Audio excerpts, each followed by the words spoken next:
বাচ্চারা আমার এই ভিডিওটি দেখবা না, আর ভিডিওটি শেষ পর্যন্ত না দেখে কেউ বাজে মন্তব্য করবেন না। আজকালকার দিনে তো ছেলে মেয়েরা কিছুদিন রিলেশনের পরেই তাদের মাঝে ফিজিক্যালি রিলেশন তৈরি হয়। আচ্ছা, কোনো ছেলেকে আমরা বুকে হাত দিয়ে বলতে পারবো যে নির্জন একটা ঘরে রাতের বেলায় আমাদের পাশে সুন্দরী একটা মেয়ে থাকবে, আর আমরা তার দিকে কোন নজরে তাকাবো না, তার কোনো ক্ষতি করবো না? শুনতে খারাপ লাগলো, এটাই সত্য যে বর্তমানে সেক্স জিনিসটা আমাদের কাছে শারীরিক মজা হয়ে দাঁড়িয়েছে, আর আল্লাহর ভয় বলতে কোনো জিনিসই আমাদের ভিতরে নেই। এখন আপনারা হয়তো এটাই ভাবছেন যে টুপি পরে কেন আপনাদের এসব কথা বলছি আমি। হ্যাঁ, কারণ আছে। কারণ অনেকদিন আগে একটা গরিব ছেলে মসজিদের কোনায় বসে লেখাপড়া করতো। হঠাৎ একদিন রাতে একটা মেয়ে এসে ছেলেটিকে বলল, দেখেন বাইরে ডাকাতি হচ্ছে, আপনি কিছু সময়ের জন্য আমাকে থাকতে দেবেন, ডাকাত থেমে গেলেই আমি চলে যাব। তখন ছেলেটি মেয়েটিকে বলল, দেখেন আমি গরিব, তাই আমি এখানে লেখাপড়া করি, আপনার সাথে যদি কেউ আমাকে এখানে দেখে তাহলে আমাকে এখান থেকে তাড়িয়ে দেবে, আপনি প্লিজ এখান থেকে চলে যান। তখন মেয়েটি বলল, দেখেন আমি এখান থেকে বেরোলে এখন আমার ক্ষতি হতে পারে, আর আমি যদি এখানে থাকি তাহলে একদম আমি নিরাপদে থাকবো। এটা শুনে ছেলেটি মেয়েটিকে থাকতে দিল। তারপর যখন ডাকাতদের মারামারি থেমে গেল তখন ছেলে বলল, চলুন আপনাকে আমি এগিয়ে দিয়ে আসি। তখন মেয়েটি বলল, এত রাতে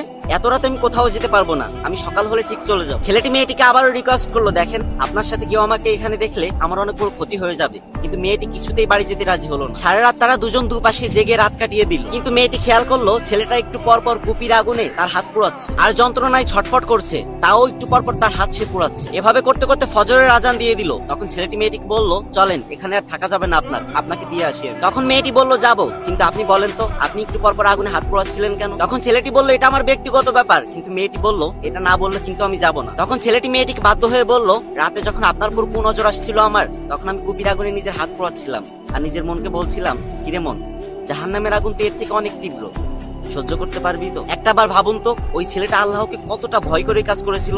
আর এটাও ভাবুন, যদি আমি ওই জায়গা থাকতাম তাহলে আমরা কি করতাম।